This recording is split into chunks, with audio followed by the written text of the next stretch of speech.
sehingga lebih mampu menyelesaikan permasalahan-permasalahan besar yang terjadi pada saat ini, misalkan seperti kasus Mekarta, kasus gagal ginjal pada anak akibat produksi sirup obat, dan permasalahan-permasalahan lainnya.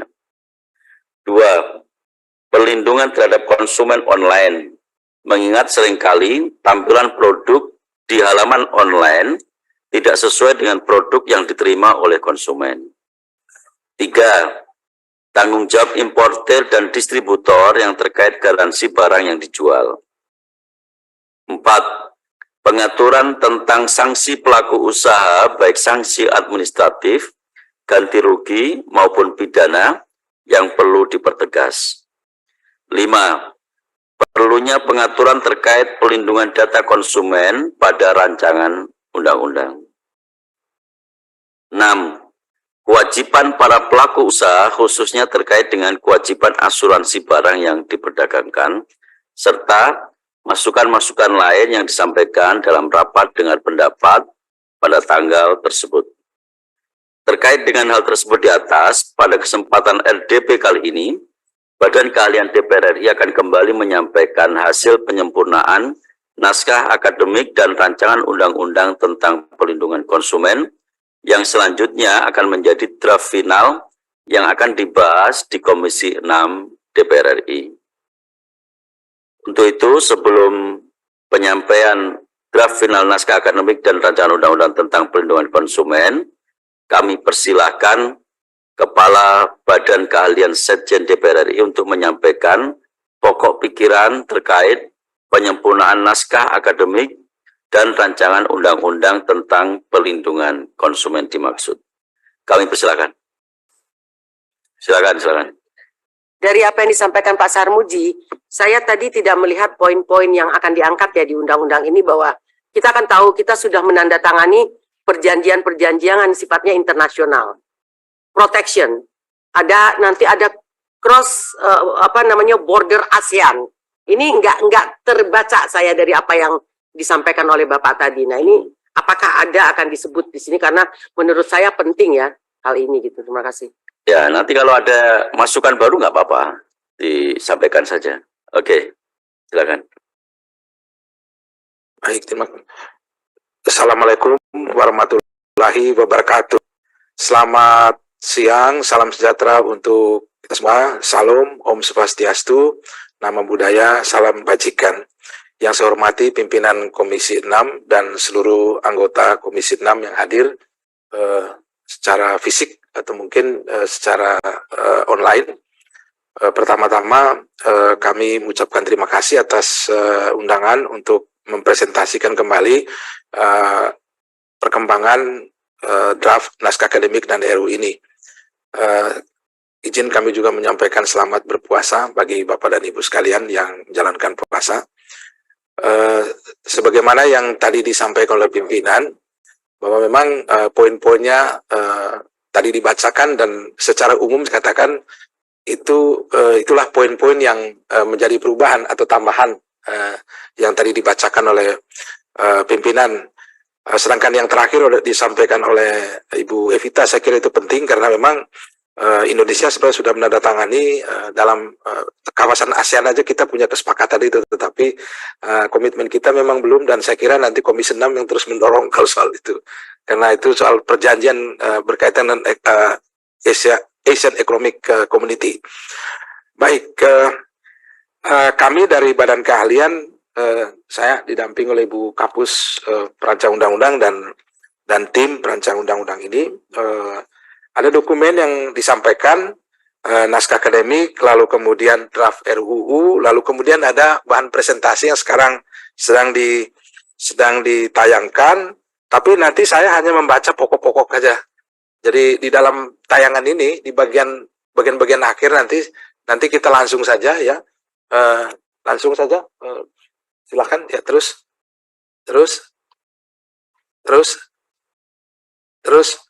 ya, ini poin-poin perubahan ya, perubahan yang ini sebenarnya masukan dari Bapak dan Ibu anggota juga kemarin.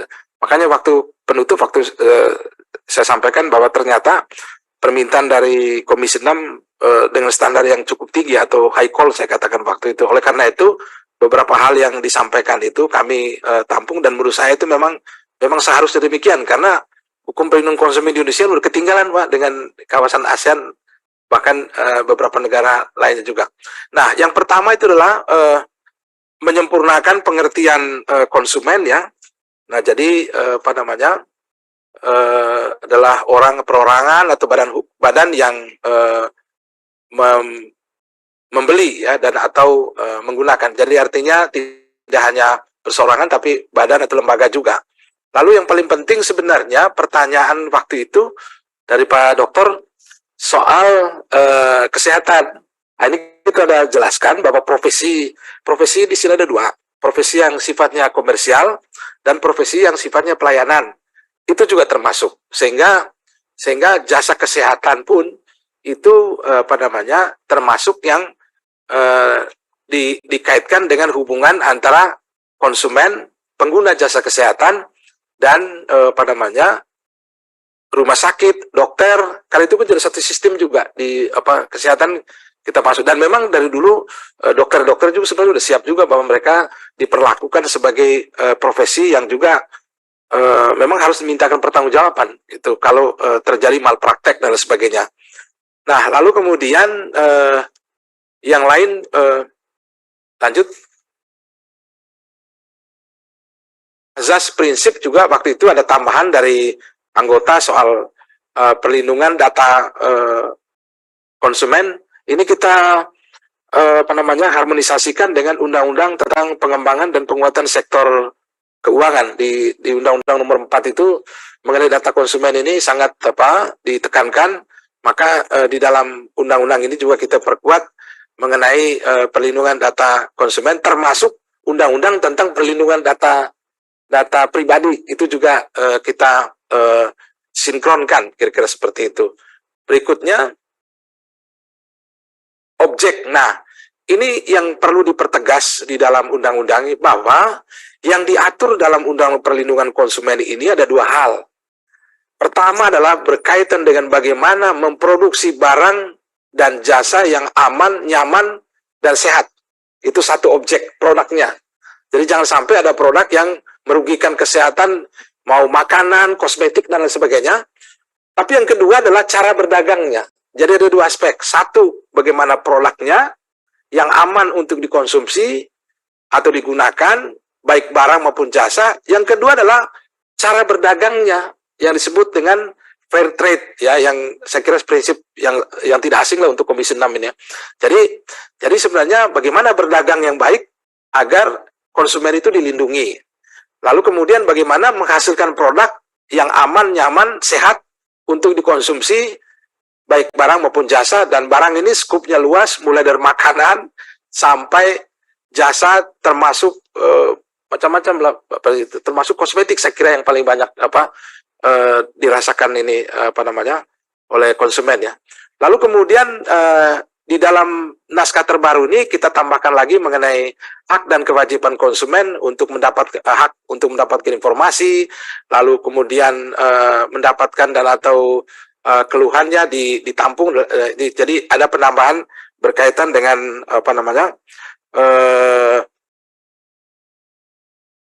berkaitan dengan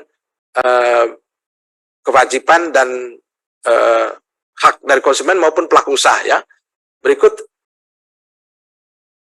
Nah, ini kita tambahkan juga mengenai hak dan kewajiban pelaku usaha barang dan jasa, yaitu penambahan hak pelaku usaha. Jadi sekali lagi izin kami, walaupun ini tidak dalam norma, tapi ini menjadi prinsip ya, bahwa sebenarnya Undang-Undang Perlindungan Konsumen ini tidak dimaksudkan untuk mematikan usaha. Ini yang perlu kita jelaskan kepada publik, bahwa melalui Undang-Undang Perlindungan Konsumen ini justru kita ingin menciptakan produksi barang dan jasa dan sistem perdagangan yang fair, yang juga sebenarnya bisa meningkatkan pertumbuhan ekonomi. Jadi ini jangan dinilai sebaliknya seolah-olah kita ini mau menekan kegiatan ekonomi, apalagi untuk UMKM. Nah, ini saya kira hal yang penting. Jadi pelaku usaha juga punya hak juga diatur di dalam atau diakui oleh undang-undang ini.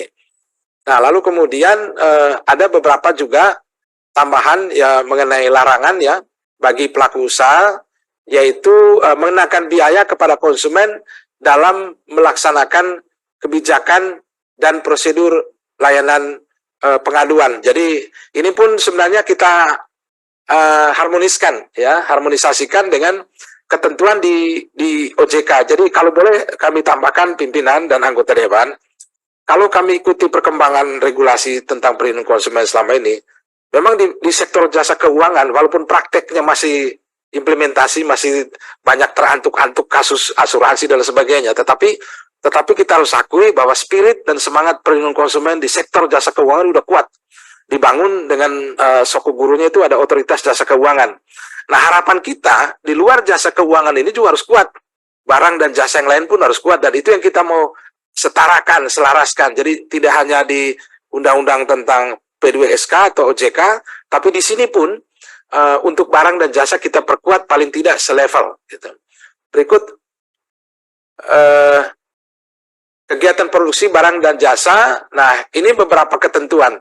Nah, mungkin izin kami sedikit mengklarifikasi atau menambahkan, ya, bahwa di dalam undang-undang yang lama itu formulasi normanya tuh larangan.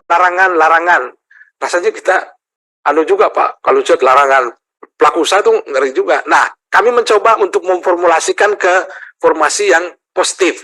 Dalam arti, dalam memproduksi barang dan jasa,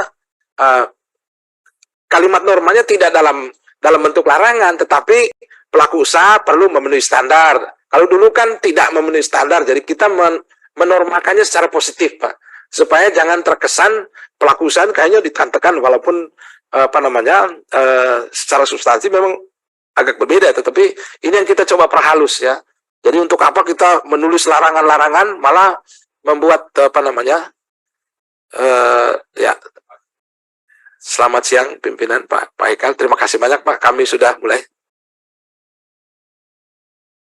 Izin kami lanjutkan Pak. Ya. Jadi di dalam naskah yang baru ini sebagai perbaikan, dan kemarin juga kami membaca spirit dari anggota dewan, kayaknya larangan ini kita ubah deh normanya agar tidak terlalu kelihatannya sangat represif gitu loh, sangat tidak responsif kepada pelaku usaha. Padahal sebenarnya kalau dirasa-rasa sebenarnya sama juga, tetapi cara menormakannya kita ubah, ya, supaya lebih friendly lah untuk pelaku usaha. Berikutnya,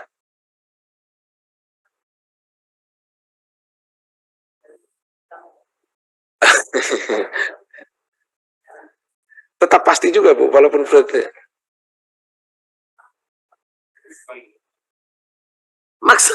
Maksud saya, cara Bapak menyampaikan itu seakan-akan ini memperhatikan ini, lebih halus, lebih ini, saya kurang setuju ketika konsep Bapak membuat suatu RUU itu seperti itu.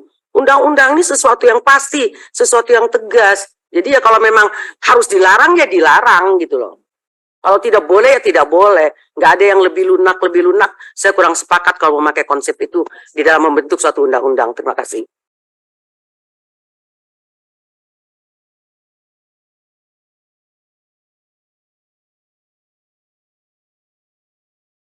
Baik Bu, nanti kita lanjut dulu. Ya, baik, nanti Bu, nanti kita dalami ini seperti apa normanya tuh. Lalu kegiatan produksi barang dan atau jasa, penambahan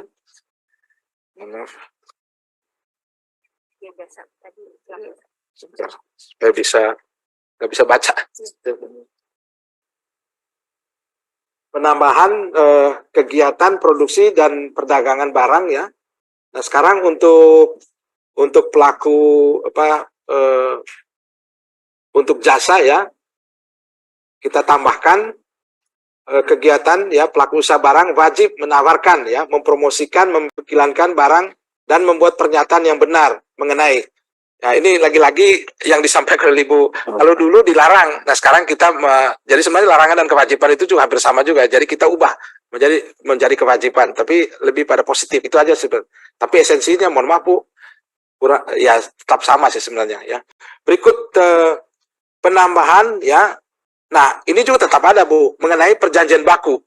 Nanti di sini tetap ada bab tentang perjanjian baku, dan untuk perjanjian baku ini ada penambahan larangan dalam perjanjian baku, yaitu pelaku usaha barang itu dilarang membuat dan menggunakan perjanjian baku yang memuat klausula baku yang berisi menyatakan pengalihan tanggung jawab dan seterusnya ada sampai N ya. Terakhir membatasi hak konsumen untuk menggugat atau melaporkan pelaku usaha barang atau jasa penyedia jasa kepada aparat penegak hukum jika terjadi sengketa. Nah ini Bu pernah kasus ya. Jadi ketika terjadi kecelakaan pesawat di Medan itu ahli waris boleh menerima santunan tapi nggak boleh menggugat. Nah ini kan nggak boleh sebenarnya seperti itu. Silahkan kalau memang masih ada yang kurang berkenan menurut konsumen ya jangan dibatasi dengan perjanjian seperti itu ya. Itu namanya melepaskan hak untuk menggugat pelaku usaha. Itu masih banyak klausul-klausul seperti itu dalam baik itu di perbankan, di produksi barang dan jasa pun masih ada klausul-klausul seperti itu dalam perjanjian. Nah, lalu kemudian berikutnya kita menerapkan atau memperkenalkan strict liability di dalam undang-undang ini. Strict liability ini sebenarnya satu rejim tanggung jawab di mana rejim itu pertanggungjawabnya tidak menggunakan prinsip atau asas berdasarkan kesalahan. Jadi sistem tanggung jawab yang konvensional berdasarkan KUH Perdata kita, perbuatan melawan hukum, itu kalau ada yang menggugat harus membuktikan adanya unsur kesalahan. Nah, rejim ini sudah ditinggalkan oleh banyak negara karena kesulitan bagi konsumen untuk membuktikan kesalahan. Oleh karena itu, di dalam hukum perlindungan konsumen berkembang apa yang disebut strict liability. Jadi, tanggung jawab itu tidak membuktikan kesalahan, tetapi yang dibuktikan itu adalah produknya cacat, rusak. Produk yang cacat ini mengakibatkan kerugian konsumen dan yang dibuktikan adalah hubungan antara produk yang cacat ini dan kerugian. Nah, itu tetap dibuktikan oleh konsumen. Memang kalau diperdebatkan apa iya tidak ada kesalahan, tetap ada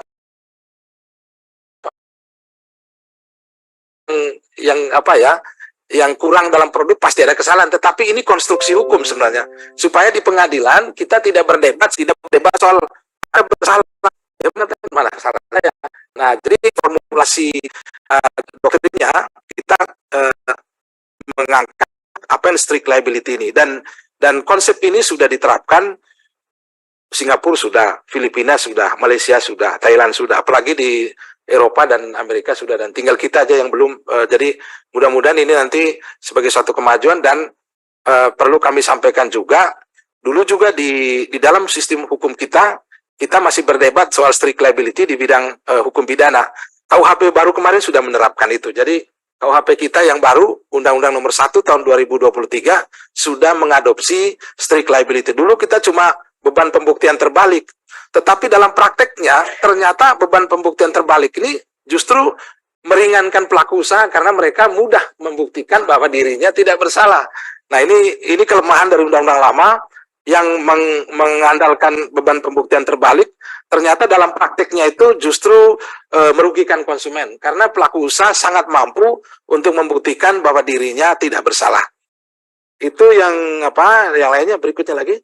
Mengenai pelindungan data konsumen, nah izin juga kami ingin menjelaskan bahwa di dalam konstruksi kita ini kita menggunakan terminologi pelindungan.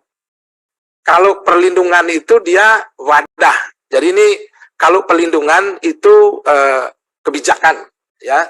Jadi dalam beberapa undang-undang terakhir, misalnya data pribadi kita sudah pakai pelindungan data pribadi. Terus kemudian dalam Undang-Undang P2SK kemarin sudah menggunakan pelindungan data pribadi. Jadi kita menyesuaikan istilah pelindungan ini dan itu sudah ada dalam Kamus Besar Bahasa Indonesia juga. Nah, pelindungan data pribadi ini penting diperkuat di dalam Undang Perlindungan Konsumen ini karena seperti saya kira Bapak dan Ibu sudah pernah mengalami, kadang-kadang kita dikirim SMS, tawarkan barang dan lain sebagainya, itu patut diduga bahwa itu sebenarnya data kita mungkin didapatkan dalam sistem bisa juga dari sistem bisnis yang kita pernah mendaftar apapun itu bisa dialihkan. Nah, Undang-Undang Perlindungan Data Pribadi memang sudah mengatur tata cara mentransfer data seseorang ke data yang lain. Tapi itu paling tidak undang-undang ini pun memberi jaminan bahwa data pribadi konsumen ya yang diisi pada saat kita membeli atau menggunakan barang itu tidak disalahgunakan oleh pelaku usaha. Berikut. Terus pembinaan dan pengawasan juga diperkuat ya mengenai peran pemerintah pusat ya. Berikut. Terus. Nah, yang berikutnya mengenai Badan Perlindungan Konsumen Nasional. Nah, dalam diskusi ataupun masukan dari anggota, termasuk dari Pak Dr. Darmadi, mengenai kemungkinan apakah bisa digabung antara Badan Perlindungan Konsumen Nasional dengan Komisi Pengawas Persaingan Usaha. Memang kalau membandingkan dengan di Amerika, Federal Trade Commission, dan juga di Australia, saya ambil contoh dua itu aja, Bapak dan Ibu sekalian, itu memang digabung. Di Australia juga, Australian Consumer Competition Commission itu jadi satu. Di divisi di dalamnya ada divisi penyelesaian sengketa, ada divisi masalah merger, akuisisi, lalu termasuk pasar modal. Nah, cuma persoalannya dari sisi hukum kita nih, Pak. Jadi kalau di Amerika adanya Federal Trade Commission itu memang ada undang-undang khusus yang membentuk Federal Trade Commission ini, sehingga di dalam undang-undang itu memberikan tugas, menguraikan tugasnya adalah satu untuk persaingan, satu untuk perlindungan konsumen, satunya untuk pasar modal.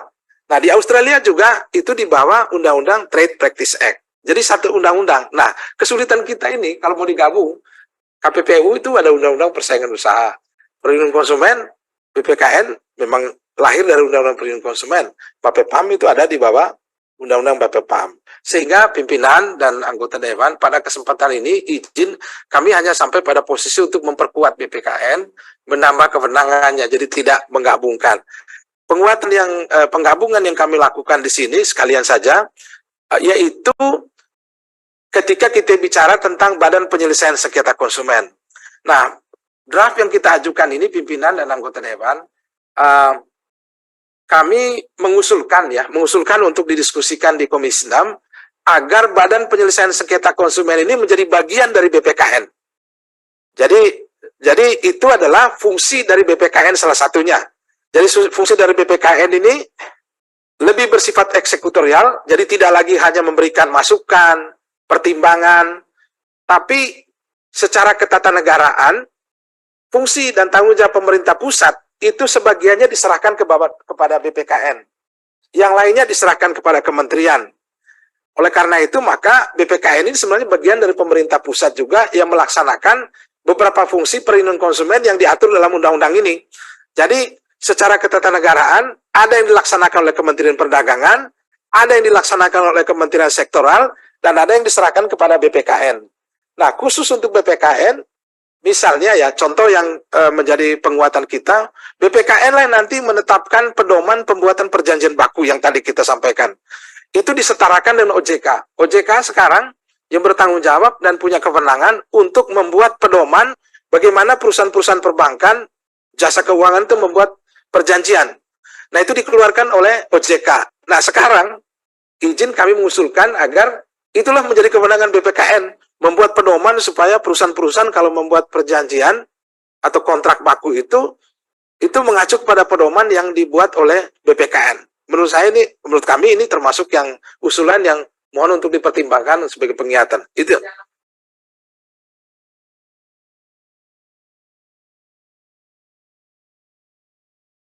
Jadi menurut Bapak, jadi kita tidak perlu membentuk lembaga baru, tapi fungsi dari BPKN ini diperkuat. Kalau OJK Undang-Undang Nomor 4 kan membentuk lembaga baru dia yang berkaitan dengan konsumen. Jadi di undang-undang ini kita hanya memperkuat keberadaan dari Badan Perlindungan Konsumen Nasional ini. Oke.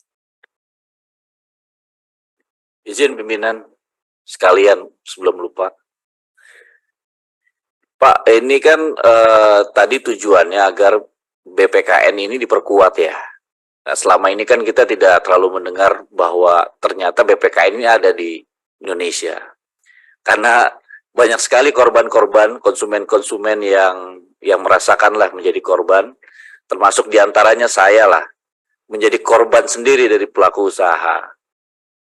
Nah, ini untuk memperkuatnya apa poin pentingnya dari yang telah Bapak usulkan gitu, sehingga para pelaku usaha ini kira-kira menjadi patuh lah dan mengetahui keberadaan Badan Perlindungan Konsumen Nasional. Saya kira itu Pak, mungkin tolong dijelaskan. Terima kasih. Baik, izin kami lanjut. Jadi nanti kami akan bacakan kewenangan-kewenangannya Pak untuk bisa menggambarkan penguatan itu. Nah terus kemudian termasuk tadi penguatan BPKN, ya kalau boleh, mohon maaf kalau istilahnya salah ya, melikuidasi, kan ada Badan Penyelesaian Sengketa selama ini. Badan Penyelesaian Sengketa ini selama ini berada di bawah Kementerian Perdagangan, tapi ditarik menjadi bagian dari BPKN. Jadi pengaturannya, pengajian dan sebagainya, kapasitasnya semuanya sampai ke daerah, itu menjadi bagian dari salah satu fungsi dari BPKN. Ya, itu termasuk itu Pak. Jadi itu juga mereka punya kewenangan untuk menyelesaikan sengketa ini yang dilaksanakan oleh Badan Penyelesaian Sengketa Konsumen yang sekarang. Nah, cuma izin kami mengusulkan, karena sudah ada Badan Perlindungan Konsumen, maka Badan Penyelesaian Sengketa kita usul untuk mengganti namanya, bukan lagi badan, tapi lembaga.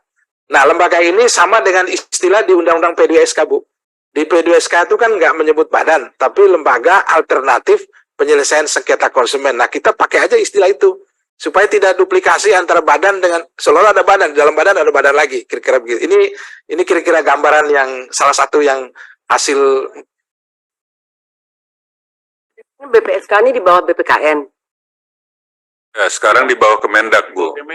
Sama-sama di bawah Kemendak kan, tetapi kan di Kemendak itu leverage ya, ketika bicara itu kan badan-badan itu kan leverage-nya. Sekarang ini kan yang terjadi BPKN jalan sendiri, BPSK jalan sendiri, BPPOM jalan sendiri, kan itu yang terjadi. Nah, bagaimana undang-undang ini melahirkan suatu badan yang bisa benar-benar membuat ini terpadu. Jadi konsumen itu tahu ketika segala sesuatu terjadi itu nggak pergi ke sana, ada satu pintu. Kan itu tujuannya sebenarnya. Yang kita harus lakukan. Karena undang-undang ini dibuat harus menjadi tantangan kita 30-40 tahun ke depan. Ingat loh, undang-undang yang ada sekarang ini sudah 24 tahun. Jadi bagaimana undang-undang ini ketika kita melakukan revisi, ini bisa menjawab tantangan 30-40 tahun ke depan, Pak. Nah, masalah kita adalah jalan sendiri-sendiri ini. Tidak terpadu, tidak terintegrasi. Bagaimana undang-undang ini bisa melahirkan suatu badan yang memang memudahkan bagi konsumen, Pak. Ketika terjadi sesuatu, pengaduan atau dan lain-lain. Terima kasih. Bu, mungkin lanjut dulu aja, Bu, biar enak, Bu. Jadi terima kasih Bu, memang itu spiritnya. Karena kalau enggak kita perkuat badan ini, nanti Kementerian Perdagangan, Kesehatan, dan lain-lain merasa sama aja tuh. Jadi nanti kekuatannya di badan ini. Kalau boleh kami bacakan ya, jadi ada penguatan itu, penguatan Lembaga Alternatif Penyelesaian sebagai salah satu komisi di BPKN. Nah ini nanti mempunyai tugas untuk melaksanakan penyelesaian sengketa konsumen dengan cara melalui mediasi.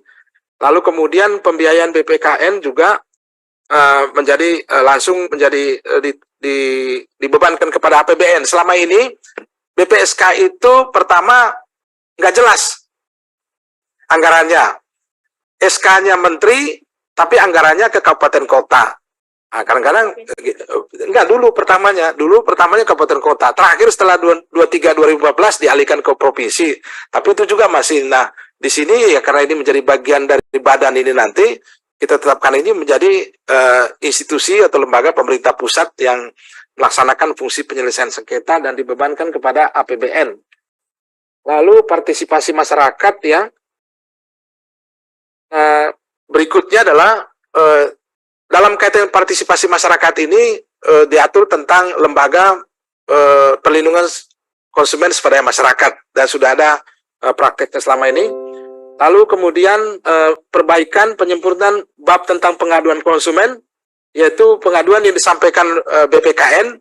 Nah, izin pimpinan berdasarkan hasil diskusi kami dengan ya termasuk dengan BPKN. Selama ini memang BPKN sudah memanggil, bisa ini termasuk Pak pertanyaan tadi soal penguatan BPKN.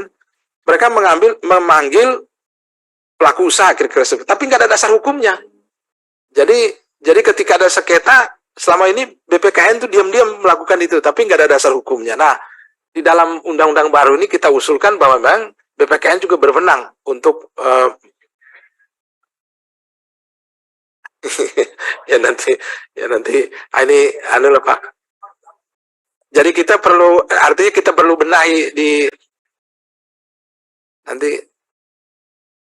Baik Pak, jadi sama juga kemarin Pak RUU Ombudsman di balik sama juga, jadi kita perkuat, tapi pertanyaan itu, nah kita juga berharap di dalam kelembagaan BPKN anggotanya jangan terlalu banyak Pak. Jadi kita kurangi menjadi berapa? 9 ya. Jadi 9 tapi betul-betul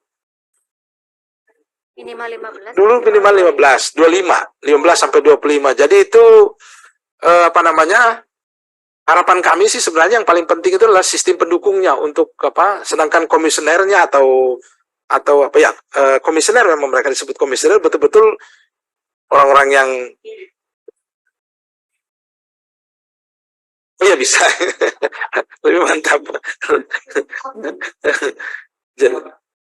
Jadi kita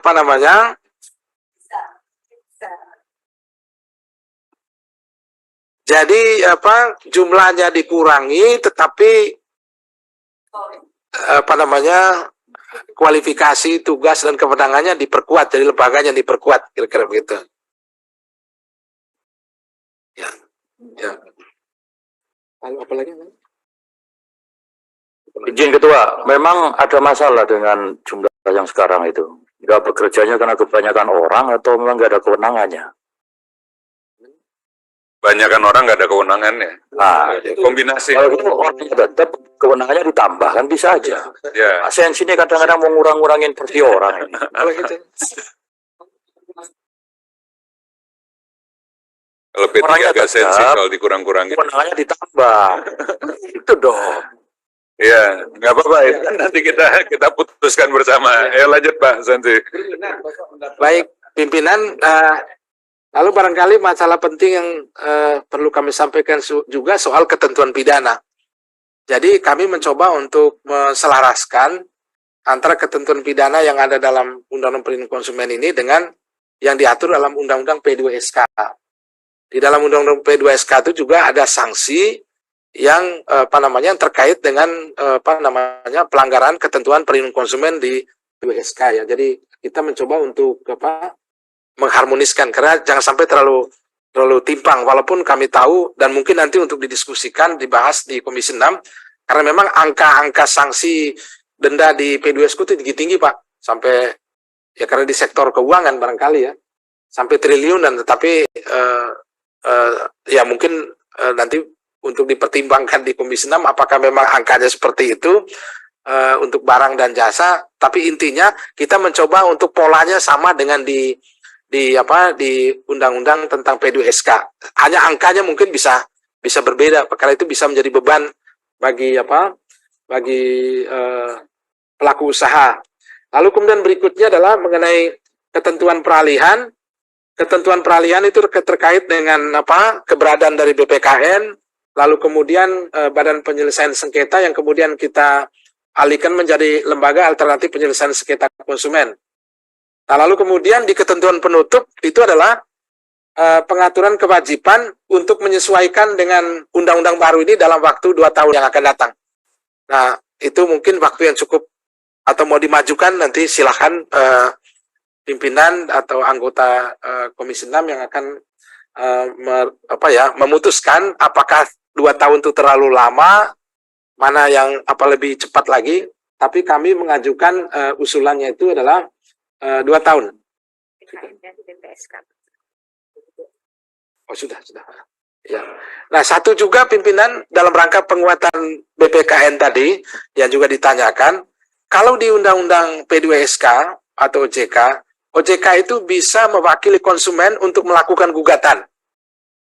Ya, jadi mewakili konsumen yang kelompok banyak. Jadi misalnya nasabah itu kan banyak tuh. Itu bisa diwakilkan oleh OJK. Nah, di dalam rumusan ini kita juga mensepadankan.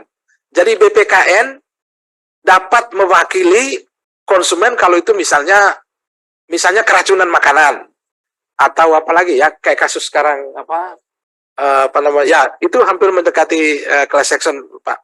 Jadi kalau konsumen kesulitan ya BPKN dong yang maju untuk mengajukan gugatan ke pengadilan terhadap perusahaan yang merugikan banyak orang entah karena obat-obatan dan lain sebagainya yang selama ini cukup banyak juga kita. Nah, ini salah satu bentuk penguatan Pak, penguatan terhadap BPKN dan kita mau idenya itu karena OJK sudah melakukan seperti itu. Kewenangan di bidang barang dan jasa non keuangan saya kira kita bisa berikan kepada BPKN. Demikian barangkali pimpinan yang bisa kami sampaikan dan kami sudah berusaha untuk mendengar catatan pandangan dari para anggota dewan dalam RDP sebelumnya dan ini hasil yang kami sampaikan dan tentunya kalau ada lagi masukan akan kita sempurnakan lagi. Demikian terima kasih atas perhatian dan mohon maaf untuk hal-hal yang kurang berkenan. Terima kasih. Wassalamualaikum warahmatullahi wabarakatuh. Waalaikumsalam warahmatullahi wabarakatuh. Baik, mungkin kalau teman-teman mau melakukan pendalaman, nggak ada daftar, jadi kita daftar dulu. Ada daftar nggak? Ada sebentar, ada daftar. Coba kita, Pak Subardi udah. Sebelah kanan siapa yang belum terdaftar? Wakili balik juga nih. Ada di sebelah kanan ada yang mau ngomong? Oh, Pak Awi. Oke. Ya. Di sebelah kiri udah semua ya. Udah. Eli udah. Justru harus ngomong. Oke, kita Bu Evita duluan. Ya nggak boleh beda ngomong di sini. Baik, terima kasih Bapak Pimpinan bidang keahlian ya, tim bidang keahlian yang saya hormati. Terima kasih atas penjelasan yang diberikan. Walaupun saya tidak ikut di dalam pembahasan draft yang awal, namun dari beberapa hal yang tadi disampaikan, saya hanya ingin mengingatkan saja. Yang pertama itu adalah bagaimana undang-undang draft undang-undang ini dibuat ini menjadi benar-benar menjawab tantangan kita Pak 30-40 tahun ke depan. Jadi jangan undang-undang ini hanya menyelesaikan permasalahan yang ada saat ini. Oleh karena itu tadi kan sudah disampaikan juga catatan saya ada beberapa item bahwa mengenai ekonomi digital itu sudah transaksi digital sudah dimasukkan. Hanya saya lihat belum dengan tadi saya sampaikan dengan adanya perjanjian internasional yang kita tanda tangani antara kita dengan negara-negara lain yang berhubungan dengan konsumen ini kan dengan ASEAN yang jelasnya yang sudah kita tanda tangani. Jadi kita perlu mengakomodir Pak pengaturan daripada e-commerce, khususnya transaksi konsumen lintas negara. Itu sesuai Undang-Undang Nomor 19 Tahun 2016. Ya Pak ya. Nah ini saya belum melihat nih yang tadi Bapak katakan. Ketika kita terjadi perselisihan, kita dengan perjanjian ini kemudian kita produsen itu kan tidak hanya di Indonesia. Produsen itu kan ada apalagi dengan online services ini, kita beli barang bisa dari Jepang, bisa dari China. Nah, perlindungan konsumen kita ini seperti apa ketika kita beli barang dari Singapura misalnya. Kemudian apa yang kita pesan tidak sesuai dengan apa yang datang. Nah, ini belum terlihat dari apa yang Bapak sampaikan dan ini di era namanya digitalisasi ini menjadi tantangan kita sebenarnya ke depan, Pak. Kemudian perlu juga dipertimbangkan Pak terkait dengan internasional apa itu comprehensive partnership kah, apa itu perjanjian kerjasama atau yang lain-lain lah. Itu untuk mengakomodir yang tadi saya katakan pengaturan cross border consumer protection.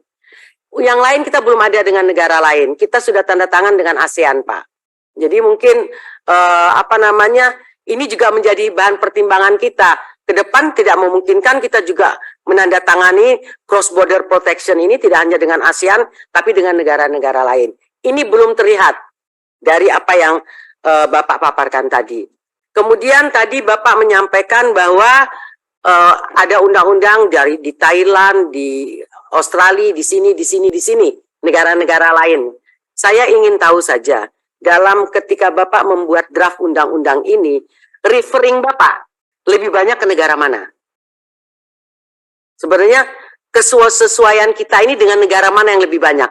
Hukum yang ada di negara kita, dinamika yang ada di masyarakat kita, itu kan kita mesti lihat ketika kita mau referring undang-undang mana yang kita pakai. Saya mau tahu, Bapak lebih banyak referring ke negara mana nih ketika Bapak membuat undang-undang ini. Nah, kemudian saya sepakat tadi akan diperkuatnya badan konsumen, perlindungan konsumen. Mungkin karena ada badan ada BPOM, badan BPOM, BPL, BPSK, segala macam. Itu kan badan-badan. Mungkin dinaikkan tingkatnya tidak badan, Pak, lembaga, Pak. Karena kan kalau badan juga, ya Pak ya, ini kan nggak ada, jadi nggak ada yang, dia tidak bisa melakukan koordinasi secara langsung dengan badan yang ada gitu loh Pak. Iya kan, jadi ini yang saya ini kan, kalau kan kelemahan kita itu kan sekarang ini adalah semasing-masing jalan sendiri. Ya kan? Kalau misalnya masing-masing jalan sendiri ini tidak ada sesuatu yang kayak perusahaan kan ada holding, Pak. Holding ini dibangun kenapa? Kan supaya sinergisitas, efisiensi dan lain-lain bisa dilakukan di perusahaan-perusahaan di bawah holding ini. Nah, ada nih, tidak, kalau masih badan juga, kalau namanya masih badan, ya sama aja dengan BPOM badan, sama aja dengan BPSK. Nah, bagaimana penguatan daripada badan konsumen ini sehingga terlihat lebih kuat dan bisa melakukan koordinasi dengan badan-badan yang ada lainnya gitu Pak. Kemudian, saya rasa itu aja yang saya tadi tidak lihat dari paparan Bapak. Tentunya nanti dalam pembahasan kita akan fokus daripada pasal per pasal yang ada. Terima kasih Bapak Pimpinan. Baik, ke Pak Haris. Baik, terima kasih pimpinan. Masukan dari saya tidak banyak. Yang pertama mengenai perjanjian baku bahwa sudah akomodir di sini. Sehingga rasanya untuk perjanjian baku yang kemudian nanti operasionalisasinya diserahkan kepada Badan Perlindungan Konsumen, ini adalah ide yang bagus sekali menurut saya. Yang pertama. Yang kedua mengenai penguatan badan dan kerjasama antar badan, ini juga sudah muncul dibandingkan dengan draft sebelumnya. Ya. Satu yang saya belum lihat adalah mengenai konsumen anak. Ya, ini Bapak kelupaan kelihatannya. Ya, konsumen anak dan ada juga kemungkinan pelaku usaha anak. Ya, kalau transaksinya di marketplace tidak bisa anak, karena harus register dan seterusnya. Tapi kalau jualannya di sosial media, IG misalkan, anak umur 15 tahun banyak yang jualan, ini belum terakomodir di sini. Ya, rasanya masukannya hanya itu aja. Terima kasih. Assalamualaikum warahmatullahi wabarakatuh. Baik, terima kasih. Kita ke Ibu Lulu.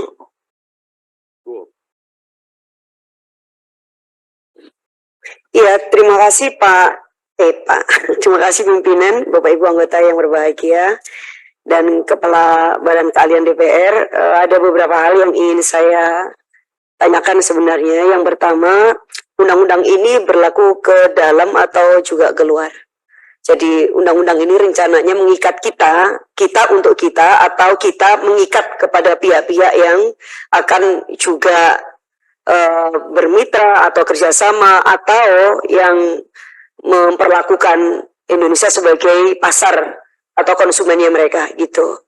Nah, kalau misalkan RUU atau undang-undang ini berlaku keluar juga, seberapa mungkin ini memang benar-benar akan mengikat ketentuan itu. Jadi mereka akan mematuhi, misalnya dengan alasan ini adalah undang-undang yang kita bikin, sehingga siapapun yang menjadikan Indonesia sebagai pasar atau katakanlah konsumen begitu, maka ya mereka harus memenuhi ketentuan ini. Nah, apakah kemudian ini juga sudah disinkronkan dengan beberapa semacam kerangka perjanjian internasional misalnya, yang kita khawatirkan tiba-tiba nanti benturan lagi dengan WTO gitu kan. Ini kan agak traumatik kita, karena beberapa kali kita kalah gitu ya dalam beberapa sengketa dengan WTO. Nah, ini kan penting untuk diantisipasi biar itu tadi ya Pak ya, semangatnya ini bukan hanya dari sekedar kita untuk kita, karena memang pasar digital ini udah lintas batas. Tadi yang disampaikan oleh Ibu Evi itu juga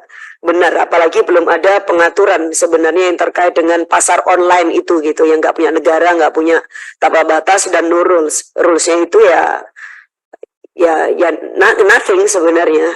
Jadi beberapa platform penyedia itu juga tidak serta-merta bisa melindungi konsumen. Jadi mereka hanya bisa memberikan warning, nah, semacam itu. Nah, apakah ini sudah diantisipasi termasuk kaitannya dengan yang pasar digital itu atau produk yang berbasis pada digital dan market yang juga berbasis digital. Kemudian yang berikutnya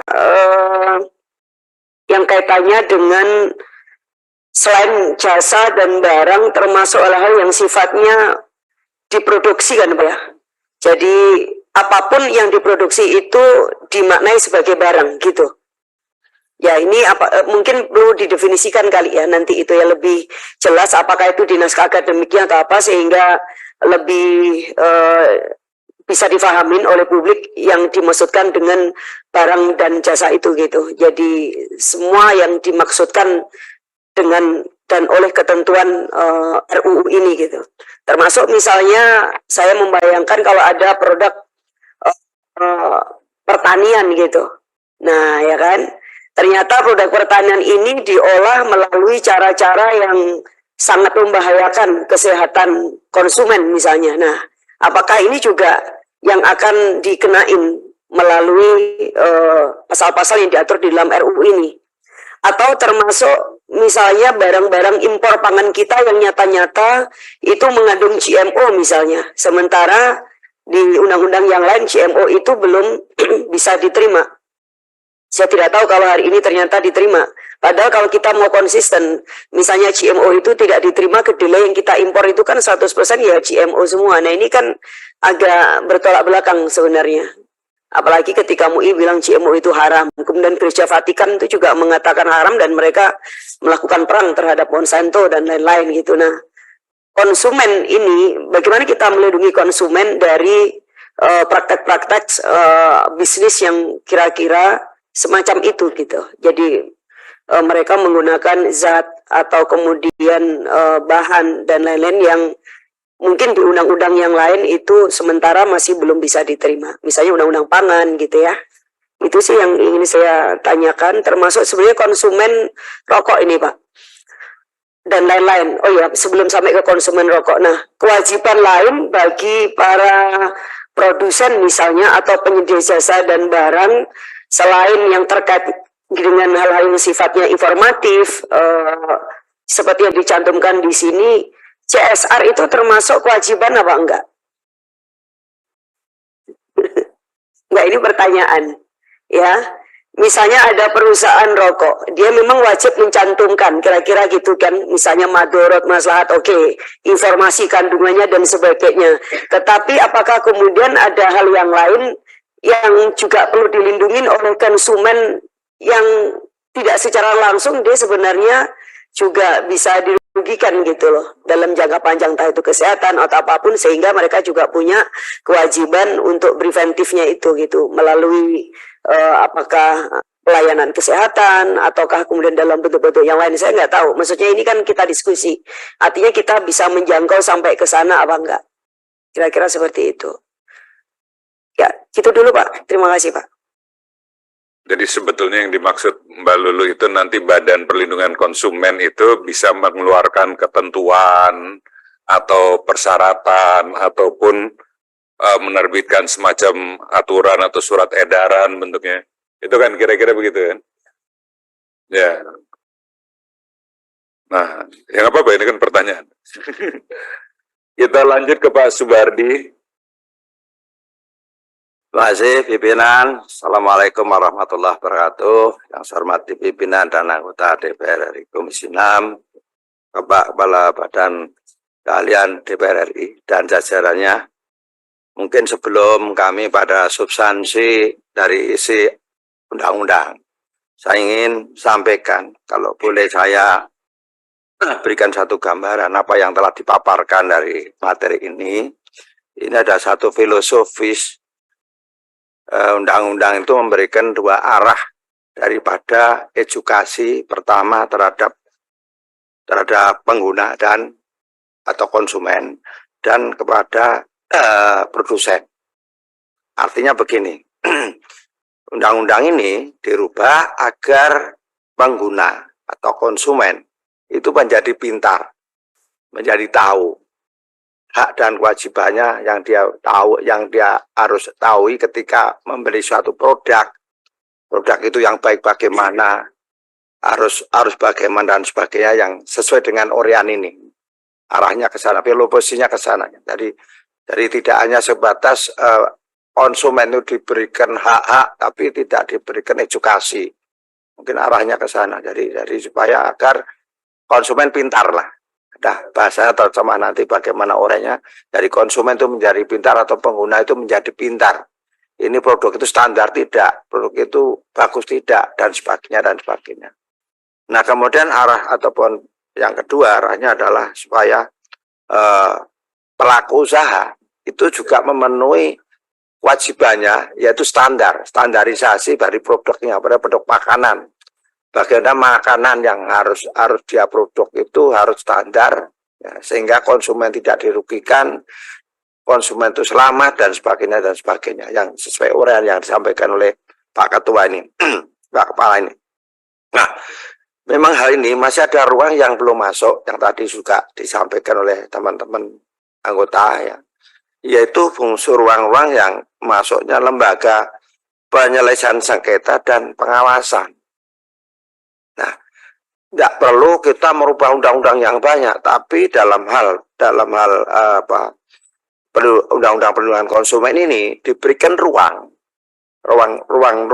hukum, ya, di situ, agar ada KPPU, ada BKN, BKPN namanya, yang perlindungan konsumen ini, dan mungkin BPOM, dan ada ruang, sehingga di situ di dua undang ini maksud saya itu ada ruang KPPU dan lembaga penyelesaian sengketa, lembaga pengawasan itu bisa masuk dalam undang-undang perlindungan konsumen ini. Nah, jadi ruang, bukan lagi kita harus memperbaiki undang-undang yang lama. Mereka sudah ada, itu KPPU sudah ada, BKN sudah ada dan sebagainya.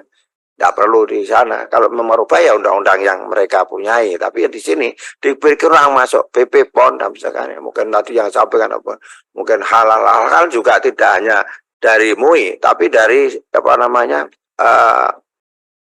ID survei itu juga punya ruang untuk memberikan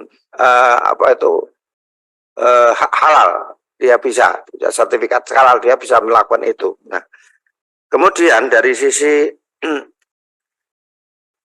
ruang yang diberikan tentunya pengawasan, tadi juga harus ada rincian tentang yang secara tidak rigid, ya, tentunya ada pengawasan itu karena sanksinya apa dan sebagainya.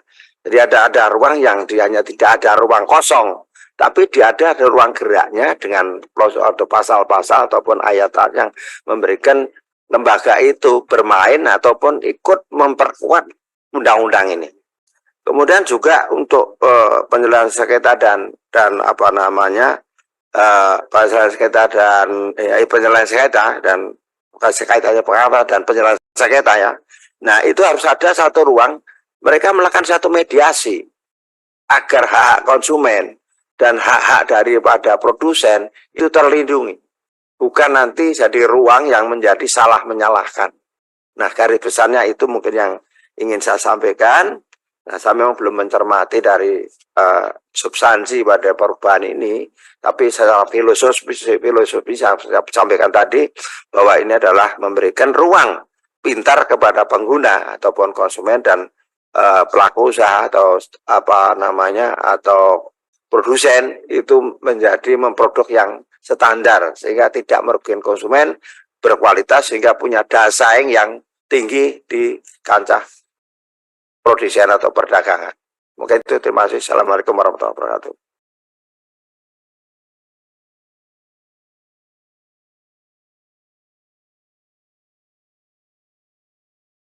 Udah, ya, siap.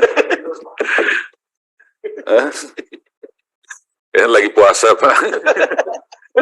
Sebelah kiri, Bu Nevi.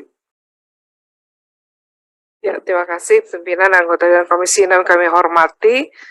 Mungkin ada beberapa poin yang kami ingin sampaikan, Pak Ketua, yaitu tentang klausul sanksi dalam RUU sangat penting, termasuk sanksi pidana. Agar dalam penyusunan RUU Perlindungan Konsumen nanti ada muatan substansi tentang sanksi pidana, Pak. Hukum perlindungan konsumen merupakan hukum ekonomi bersifat umum, sepenuhnya sebagai hukum bisnis. Dengan kata lain, hukum perlindungan konsumen merupakan hukum ekonomi bersifat publik. Klausul sanksi pidana dapat diterapkan untuk melindungi kepentingan publik, Pak. Terus contoh sama dengan teman-teman lain, penguatan BPKN, karena selama ini BPKN hanya memberikan rekomendasi, tidak dilanjutkan, kementerian atau lembaga tidak ada sanksi sehingga hanya 26% yang ditindaklanjuti. Padahal laporannya begitu banyak, tapi BPKN tidak punya wewenang penuh untuk mengeksekusi dan sebagainya, sehingga penguatan BPKN perlu dalam ada RUU Perlindungan Konsumen. Terus lagi mungkin kita perlu sekali untuk mendalami bagaimana perlindungan data pribadi di dalam undang-undang ini. Ya, karena kita lihat masalah konsumen di era digital dan perlindungan data pribadi itu sangat banyak masalahnya, sehingga dalam RUU ini perlu kita dalami lebih baik dan mengikut dinamika yang terjadi masyarakat, sehingga undang-undang ini perlu direvisi agar relevan dengan perkembangan saat ini. Itu dua hal yang penting kita harus dalami. Lalu terus juga di beberapa negara tadi sudah Bapak sampaikan, penggunaan sanksi pidana lebih efektif karena perusahaan atau pelaku usaha takut jika namanya tercemar karena kasus pidana. Terlebih hal ini juga akan mempengaruhi bisnisnya. Tinggal formulasinya perlu disepakati, dikombinasikan dengan sanksi administrasi, gitu Pak. Lalu terus hukum perlindungan konsumen Indonesia juga belum menerapkan tadi Bapak sampaikan unsur tanggung jawab mutlak ya atau strict liability. Sedangkan negara lain sudah menerapkan itu. RUU KUHP seharusnya mulai mengadopsi wacana itu, perdata ada, pidana ada, ya RUU ini. Lalu terus selanjutnya ini terakhir yaitu tentang masalah gugatan, Pak. Ya, terkait dengan masalah menyampaikan gugatan oleh konsumen bab 11 pasal 72, dijelaskan dalam pasal 72 gugatan bisa diajukan BPSK atau ke pengadilan. Dalam pasal 77, apabila penyelesaian sengketa oleh BPSK maka harus selesai dalam 30 hari, maksimal 60 hari. Bila para pihak ada keberatan dengan hasil keputusan BPSK, maka para pihak dapat mengajukan keberatan ke pengadilan negeri paling lama 14 hari. Setelah terima keputusan dari BPSK dan pengadilan negeri, harus dikeluarkan keputusan paling lama 90 hari kerja setelah diterimanya keberatan di pengadilan negeri. Kami mengusulkan diatur juga dalam RUU ini gugatan konsumen bisa disampaikan ke pengadilan negeri tapi tidak melalui BPSK. Gitu Pak. Jadi konsumen juga mengajukan bisa ke pengadilan. Dalam pasal 72 mengatakan bisa disampaikan ke BPSK atau pengadilan negeri, artinya penyelesaian sengketa bisa dilakukan oleh dua lembaga yang berbeda. Bisa lewat BPSK atau pengadilan negeri. Bagaimana memposisikan jalur sengketa di masing-masing lembaga tersebut? Jangan sampai ada tumpang tindih kewenangan yang mengakibatkan proses hukum semakin berbelit. Itu saja pimpinan, terima kasih. Baik, sebelah kanan Pak Budi Setiawan. Mana ada? Terima kasih yang saya hormati pimpinan, para anggota Komisi 6, dan Bapak Kepala Badan Keahlian, serta jajarannya. Langsung saja saya belajar dari pengalaman ketika kita kemarin terjadi pandemi, Pak. Ketika pandemi, kemudian banyak pelanggaran sebenarnya, Pak, terhadap hak-hak konsumen di kondisi pandemi tersebut.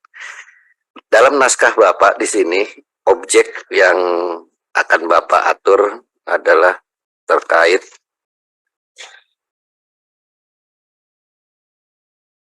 kegiatan produksi dan kegiatan transaksi, Pak. Kalau kita lihat kemarin kasus pandemi, Pak, yang terjadi adalah bukan kegiatan produksi, menurut saya juga bukan kegiatan transaksi, tetapi pandemi yang menyebabkan hukum pasar tidak berlaku akhirnya, Pak. Di mana para pemilik barang yang punya barang itu mengenakan sekenanya harga kepada para konsumen yang ingin memperoleh jasa atau barang bagi perlindungan dirinya dari kondisi pandemi ini. Konsumen nggak boleh, Pak, menerima risiko pasar yang seperti itu, Pak. Kita nggak bisa menyalahkan juga risiko pasar yang terjadi karena ada pandemi. Tetapi konsumen nggak boleh. Dia harus menanggung risiko itu. Dia harus menerima kondisi di mana harga masker saat itu bisa satu buah 100.000, Pak. Yang lebih bahaya lagi ketika kemudian dia sudah menderita, dia harus perlu obatnya. Obatnya saja bisa dikenakan seenaknya, Pak. Jadi saya rasa objek yang harus dilindungi di sini selain kegiatan produksi dan transaksi juga pasarnya, Pak. Harus diatur di situ ketika kemudian kondisi pandemi menyebabkan hukum pasar tidak berlaku. Kemudian kita bisa tolerirkah kegiatan pasar yang kemudian menjadikan harga masker 100.000 satunya? Kan kita nggak bisa tolerir, Pak. Konsumen harus dilindungi dari kegiatan pasar yang tidak sempurna tadi, Pak, akibat pandemi itu. Kemudian ini satu lagi, karena ini sekarang ini kan dunia sedang mengarah kepada green economy, Pak. Jadi sekarang lagi ramai kegiatan perdagangan karbon, Pak. Gitu. Dan Indonesia juga memiliki target yang cukup ambisius di urusan ini. Jadi saya rasa, Pak, di asas penyelenggaraan perlindungan konsumen harus ditambahkan, Pak, prinsipnya, Pak. Di sini A sampai dengan F, gitu kan, ada Bapak cantumkan.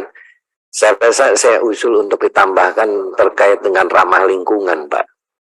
Jadi konsumen juga harus mengetahui bahwa produk yang dia atau jasa yang dia pakai itu memang ramah lingkungan, karena dia berhak juga memperoleh lingkungan yang aman juga kan, bahwa dia membeli barang ini dia juga menjamin bahwa lingkungan aman buat dia.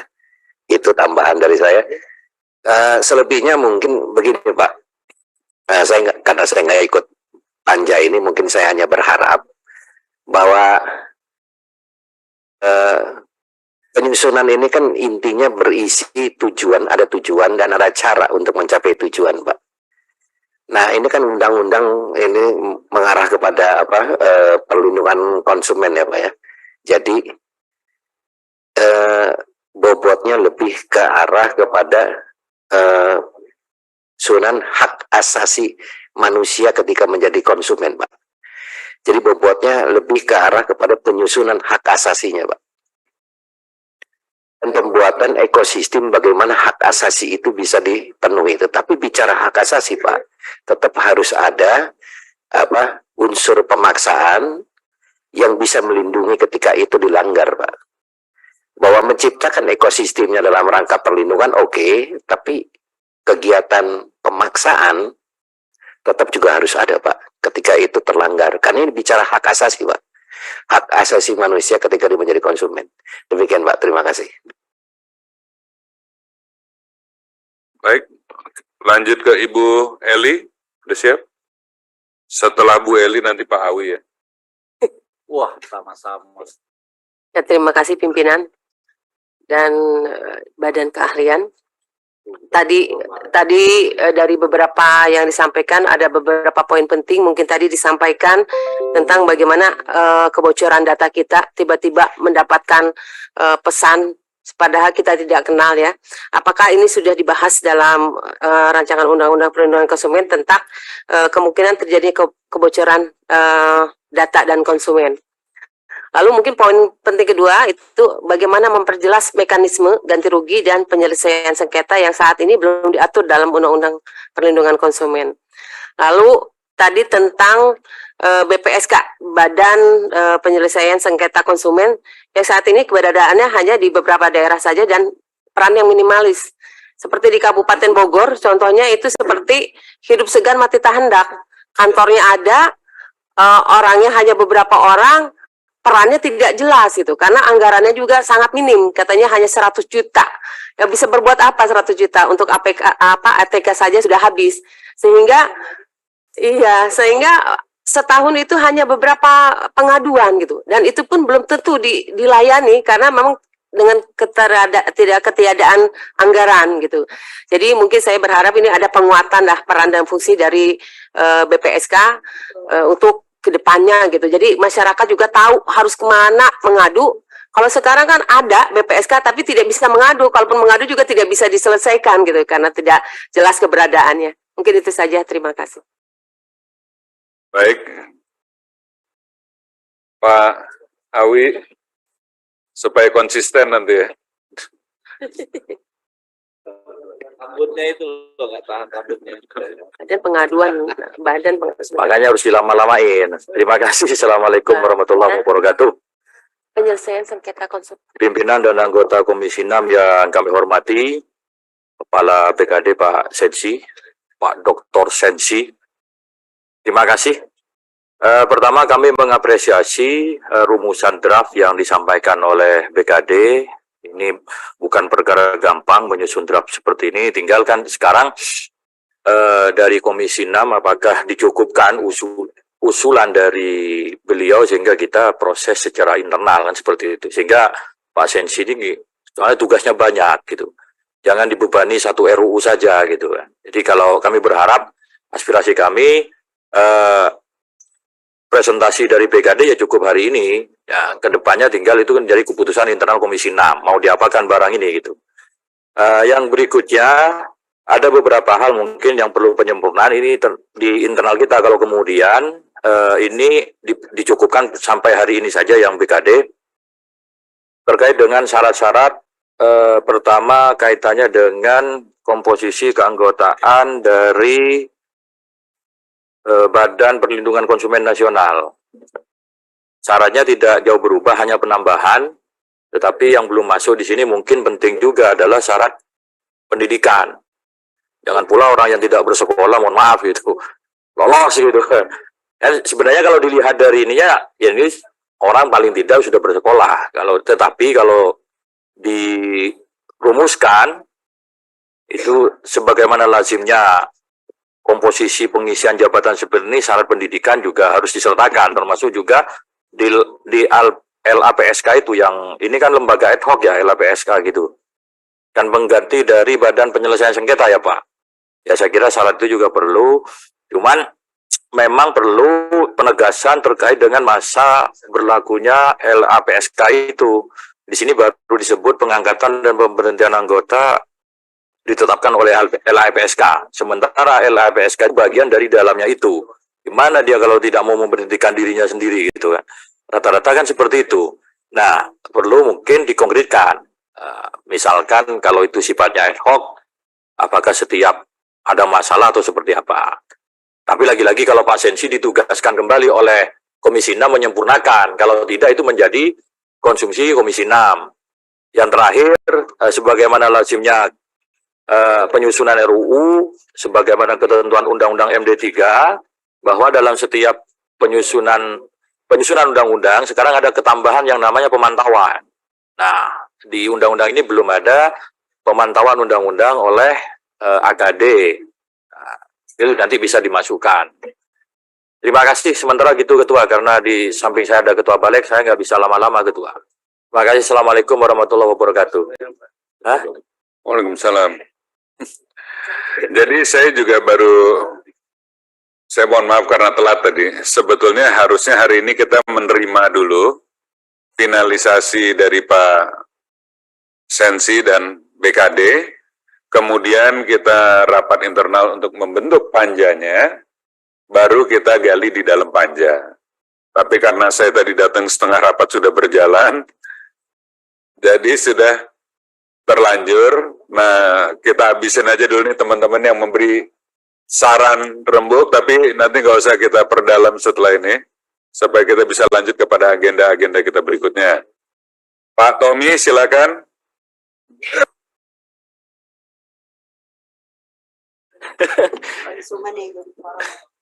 Terima kasih pimpinan yang saya hormati beserta dengan seluruh rekan-rekan Komisi 6 yang saya hormati, rekan-rekan dari Badan Keahlian DPR yang saya hormati, Pak Sensi beserta dengan seluruh jajarannya. Pertama-tama saya apresiasi atas penyusunan draft rancangan undang-undang perlindungan konsumen ini. Saya berharap undang-undang ini betul-betul bisa untuk melindungi konsumen, Pak, bukan melindungi produsen, yang nanti mungkin akan kita perdalam ya.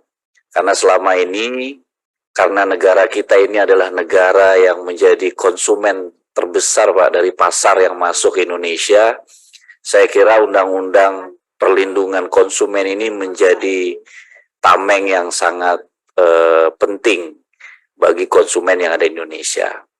Yang terstigma selama ini di masyarakat adalah bahwa konsumen ini seolah-olah tidak memiliki kekuatan apapun, padahal undang-undangnya ada. Ya kan, seolah-olah bahwa produsen ini selalu adalah pihak yang kuat, konsumen selalu pihak yang yang lemah gitu ya.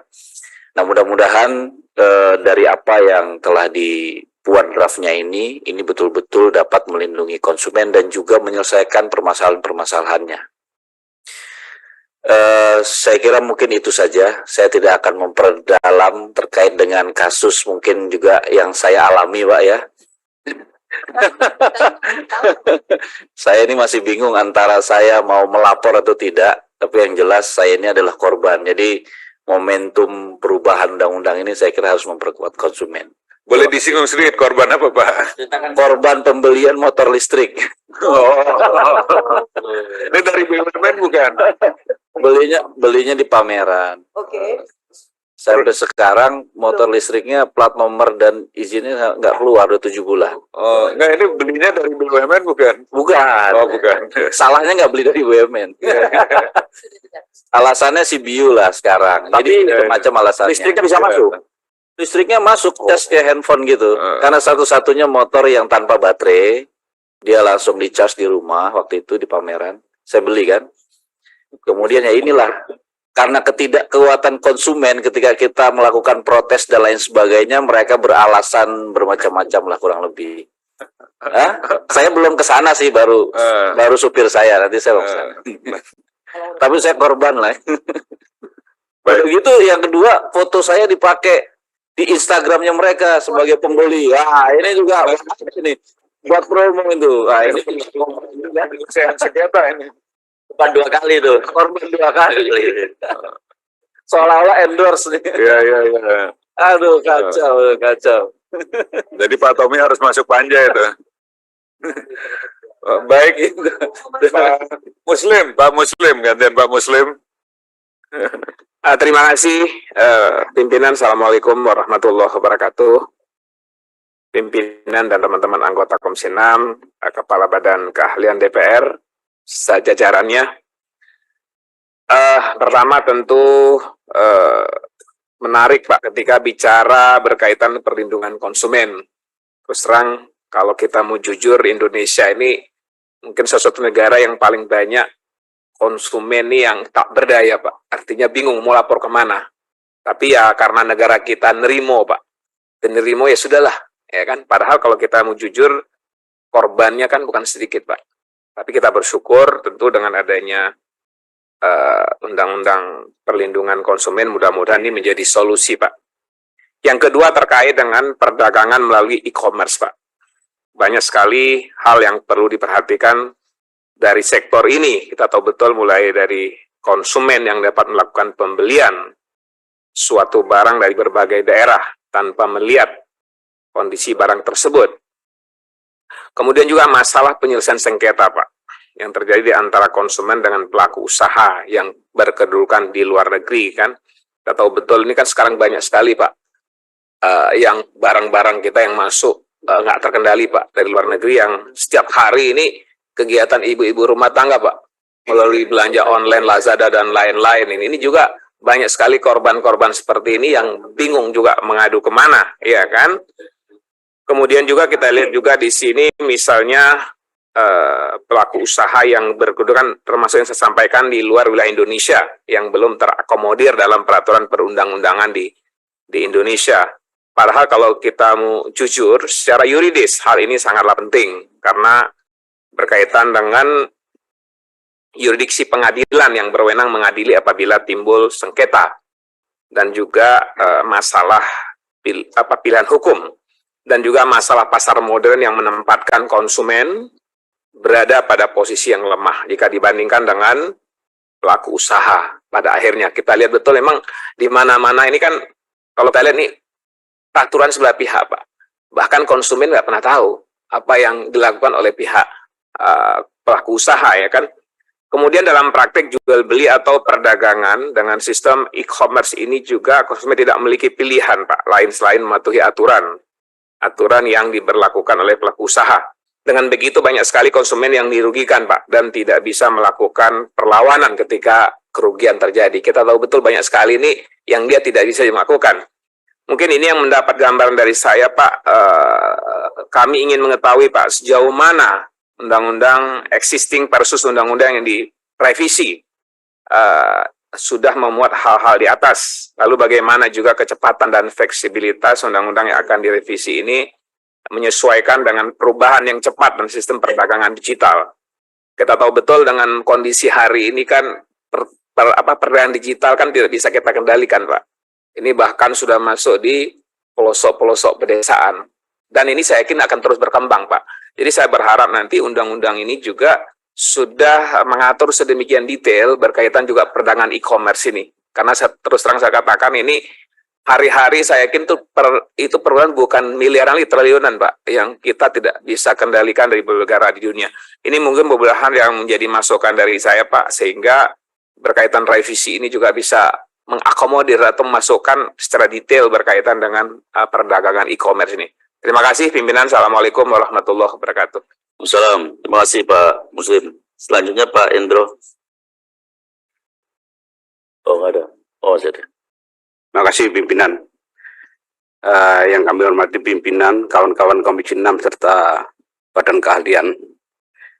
Saya sedikit saja, jadi yang perlu pertimbangkan untuk dimasukkan. Sebenarnya masalah perlindungan konsumen, Undang-Undang Konsumen itu sudah ada sejak tahun 99 ya, 0899. Kenapa undang-undang ini muncul? Mungkin filosofinya karena tidak terjadi kesetaraan antara penjual dan pembeli. Jadi ketimpangan posisi. Yang satu penjual menempatkan diri sebagai konsumen, sebagai objek bukan subjek.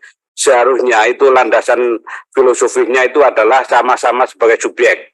Malah bagi kalangan penjual ada yang berposisi bahwa pembeli itu adalah raja. Nah ini yang ketimpangan ini nampaknya sampai sekarang masih terjadi, sehingga dibutuhkan penguatan baik itu lembaga konsumen maupun badan konsumen. Ini untuk apa? Supaya ada kesetaraan yang lebih lebih rasional.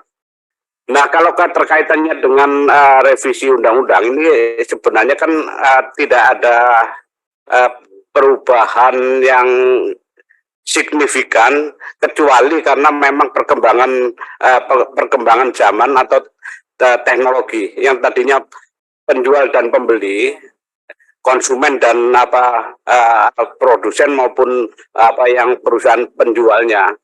Ini yang tadinya ketemu fisik menjadi tidak ketemu fisik, kan begitu. Nah, ini yang harus dikantongi, dirumuskan kembali bagaimana ini direkonstruksi ulang dalam undang-undang yang ada. Yang tadinya ketemu tidak ketemu.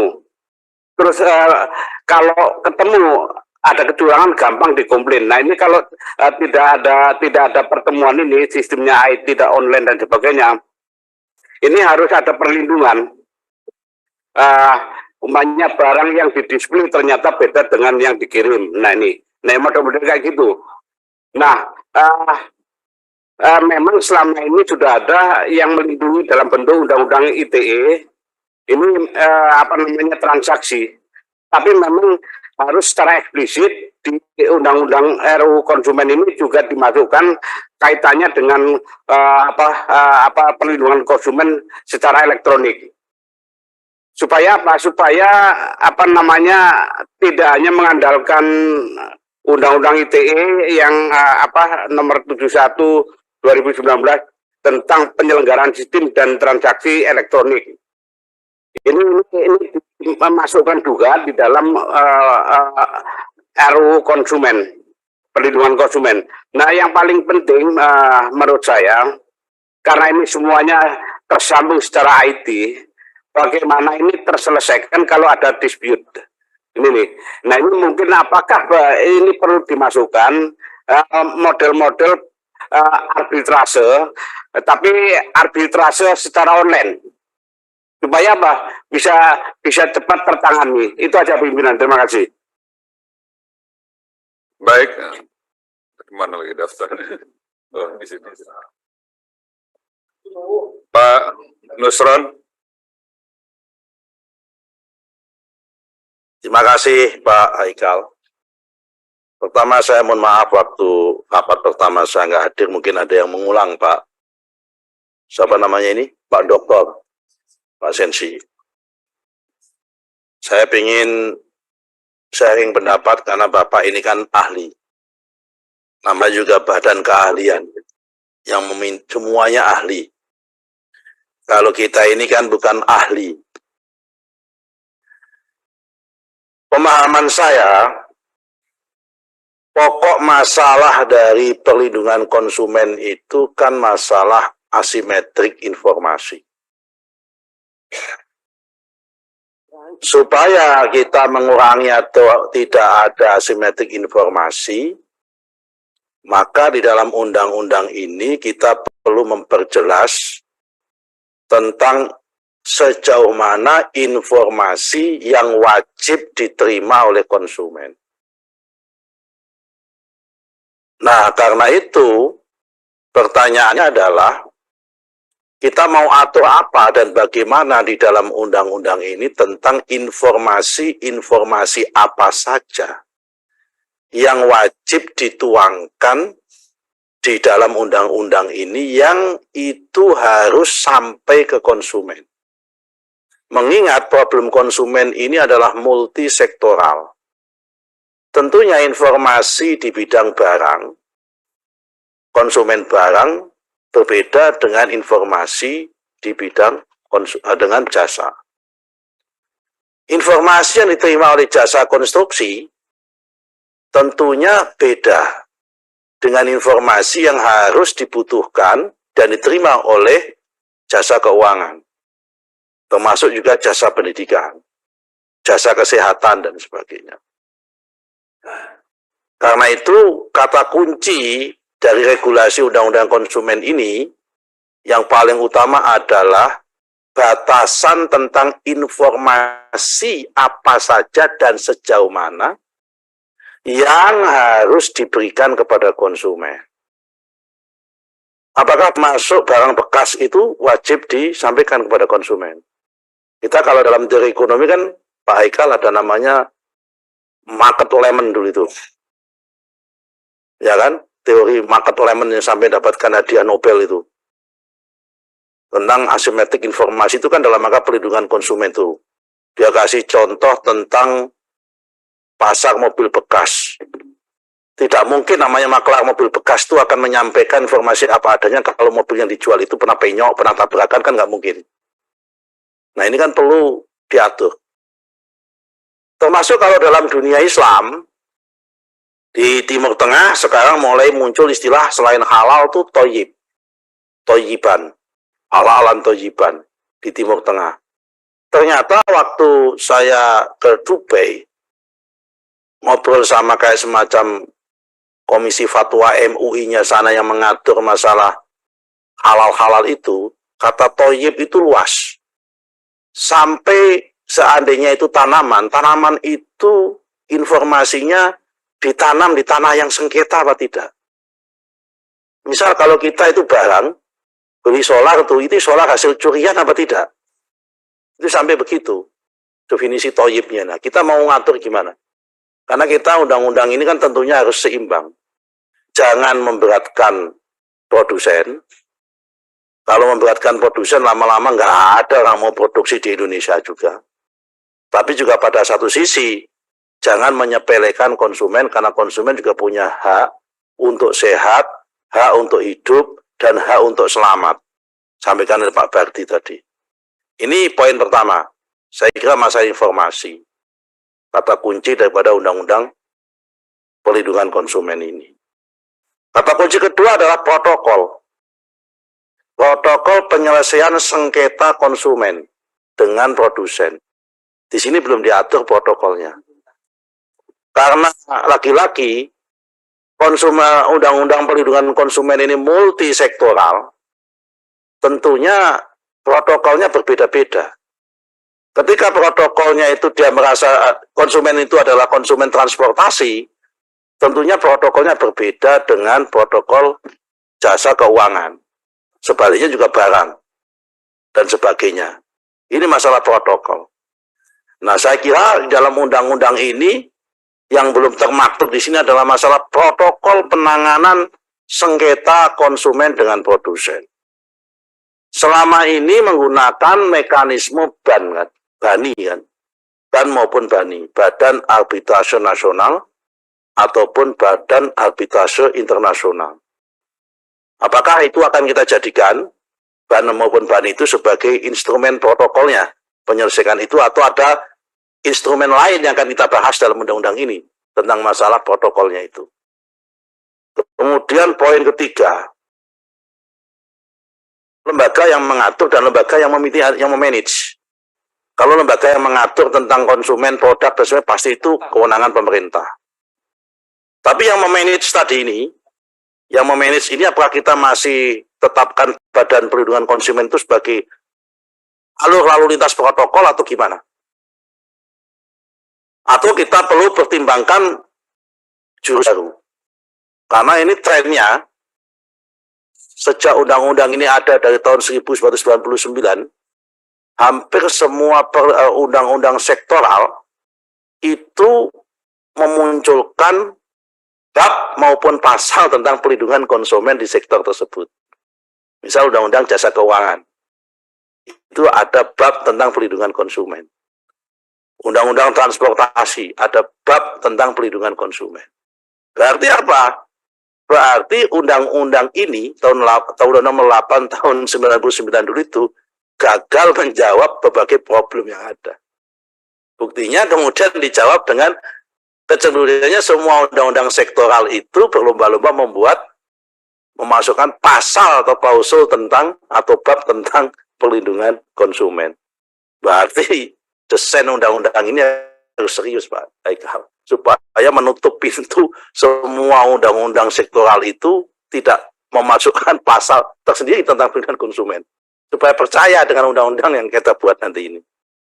Yang terakhir, supaya apa yang kita omongkan tadi ini menjadi berguna dan punya gigi, tentunya ancaman dan sanksi pidana bagi pihak-pihak yang tidak komit terhadap semua protokol ini perlu dipertegas dan diperberat supaya ada efek jerah.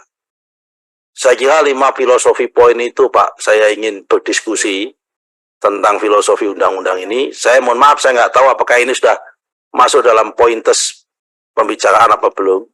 Tapi concern saya adalah sejauh mana informasi ini yang paling penting. Karena informasi ini adalah kata kunci. Saya setuju tidak terlalu rumit yang memberatkan produsen, tapi juga substansinya tidak menyepelekan konsumen. Jadi keseimbangan, Pak Haris. Sekian, terima kasih. Memang bijak dan adil. Gitu. Biasa ya, terapan di rumah tangga. Pak Darmadi, silakan. Terima kasih pimpinan. Untuk kesekian kalinya saya bicara soal pelindungan konsumen. Akar problemnya menurut saya kita bisa lihat dari beberapa aspek. Kalau dari sisi hukum, ini masalah sistem hukum, Pak. Sistem hukumnya nggak bagus. Makanya nanti undang-undang ini harus mengcover soal substansi hukumnya, struktur hukumnya, dan budaya hukumnya. Ya, ini kalau Pak Nusron tadi kutip Lemon Model, ketidakseimbangan pasar. Ya, itu teorinya Jus Akerlof dari MIT. Ya. Kalau ini Lawrence Friedman, Pak, orang hukum tuh suka Lawrence Friedman itu. Ya kita nggak bicara dulu badannya, Pak. Kalau badan nanti argumentasinya nanti panjang kita ini, ya. Tapi yang seperti apa yang nanti bisa menyelesaikan masalah struktur hukumnya? Struktur hukumnya ini bermasalah, pelindungan konsumen. Ini kita sepakati dulu. Substansi hukumnya bermasalah, banyak bertolak belakang.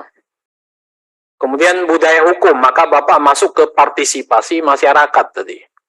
Udah bagus, Pak. Masalah kedua kalau dari sisi ekonomi, betul. Ada bargaining position yang enggak sama. Satu lebih kuat, satu lebih lemah. Sehingga harus dibalance keseimbangan ini.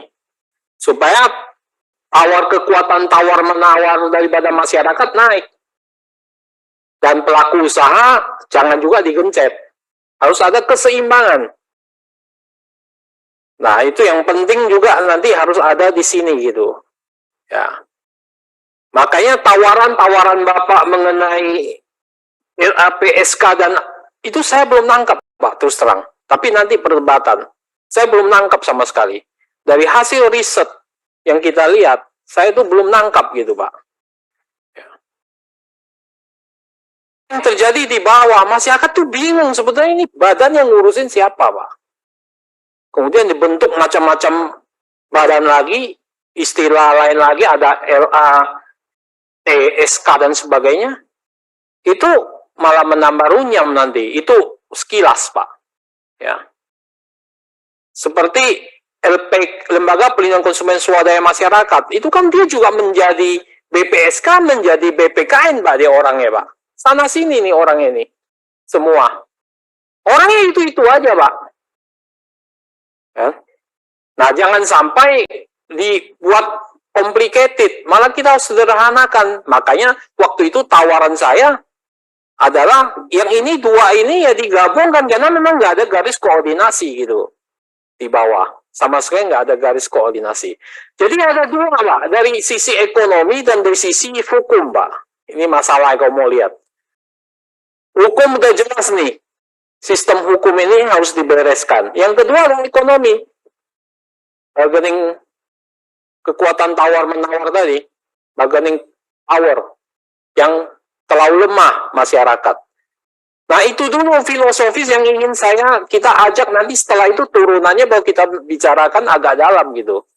Yang banyak tawaran Bapak yang kita juga nggak lihat. Yang ketiga, belum mendengar apakah Bapak tetap mau jadikan UU PK ini sebagai umbrella act atau enggak? Karena yang lama kan umbrella act, Pak. Hukum menjadi payung.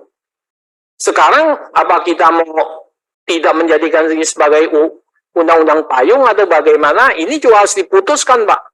Karena kalau dia payung, semua kan harus mendasarkan ke sini, Pak. Tapi kan kenyataannya enggak, Pak, sekarang. Semua enggak melanggar ini semua.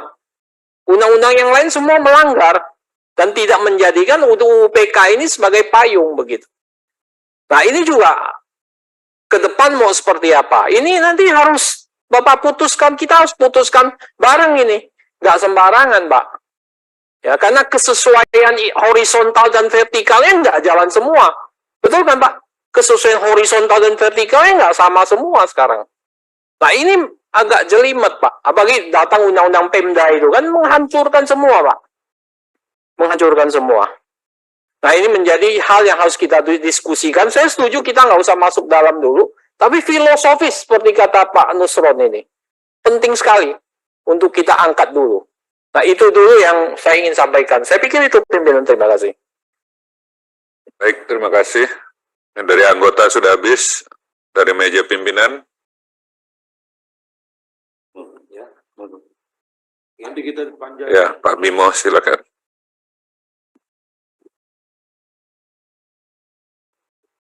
Saya belum mencermati dari draft tentang rancangan undang-undang perlindungan konsumen yang akan kita bahas. Tapi saya sampaikan aja beberapa kasus-kasus yang kiranya bisa dikomodir di dalam undang-undang.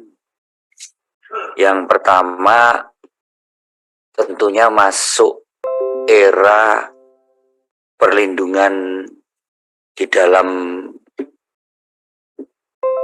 proses transaksi digital. Ini eranya sudah masuk ke era digital, perubahan pola perilaku konsumen yang tentunya ini harus perlu disesuaikan. Perubahan pasar yang ada, bagaimana perlindungan dalam transaksi digital ini perlu diatur. Seperti yang terjadi sekarang ini, kalau data dipinjam atau tiba-tiba nomor saya muncul berbagai tawaran, itu saya nggak ngerti bagaimana perlindungan handset saya ini menjadi suatu yang memang lebih privat atau subjektif. Dan sekarang itu nawarkannya itu, kalau dulu kan cuma tawaran-tawaran yang normatif itu. Sekarang ini, yuk pagi ini sudah ngopi atau apa belum? Banyak cantik. Aku waktuku kosong terus. Oh, Kapan Bapak ada waktu untuk ketemu? Ini kalau kebaca sama kayak seperti sudah kenal itu, Pak. Ini profiling itu. Ini yang semacam kebocoran data penting konsumen ini, bagaimana perlindungannya? Menggoda. Dan tidak jenuh-jenuhnya dia tuh membela. Nah, lihat fotonya dulu. Kalau itu bocor dari diri saya sendiri tidak apa-apa ya. Tapi kalau bocor masif yang, dan kita juga tidak tergoda penawaran produknya, tapi foto statusnya itu, Pak. Yang menggoda itu. ini penting nih, Pak. Ini juga perlindungan dalam transaksi atau penawaran-penawaran digital yang ya literasi soal digitalisasi ini belum merata. Masih rendah. Apalagi masyarakat yang semakin konsumtif seperti sekarang ini, banyak yang akhirnya jadi korban-korban penawaran seperti pinjol tuh. Ini gimana nih Pak? Kalau sudah kena masalah, itu baru kelihatan perhitungan-perhitungan yang tidak nalar dan dijelaskan lebih awal kepada konsumen. Ini juga sekarang harus diatur bagaimana perlindungan konsumen di bidang keuangan ini, Pak. Tentu kita harus berangkat dari apa yang ada, bahwa literasi mengenai ini di Indonesia juga cukup masih rendah. Dan korbannya ini banyak.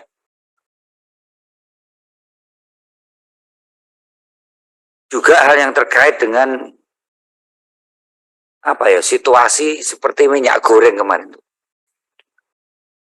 Itu kok seenaknya sendiri, harga itu mau naik berapa, barang ada atau tidak.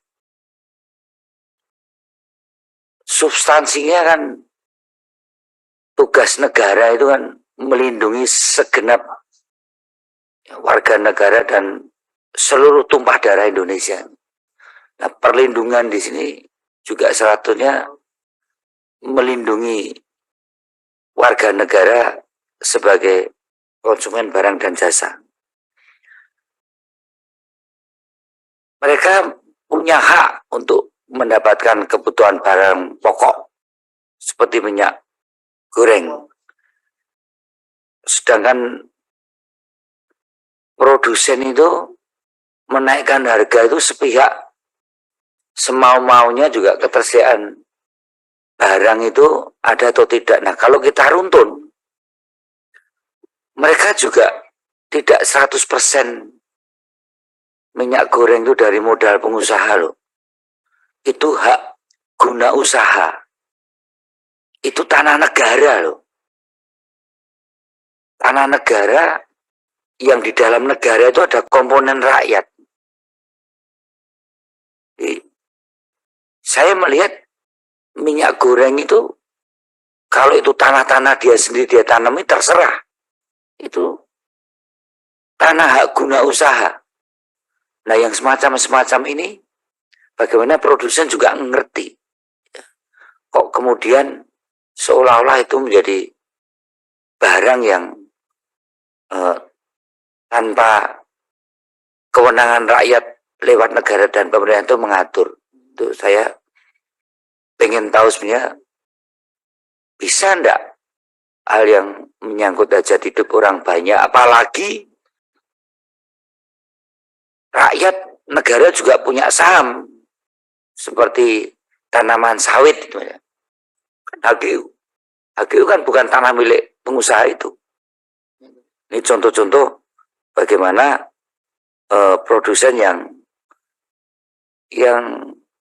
dia menarik semaunya tanpa melihat bagaimana konsumen itu dapat memperoleh barang dengan harga yang sesuai dengan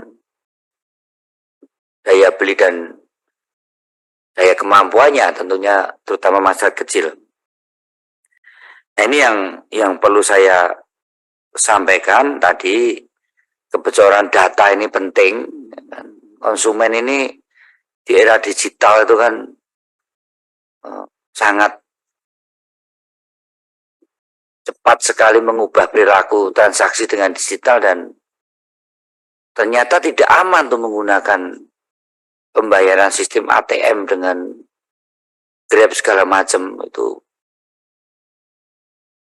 bisa dikuras informasinya pada saat yang bersangkutan lupa dompetnya ketinggalan atau kartunya ketinggalan oleh pihak sopir atau pemilik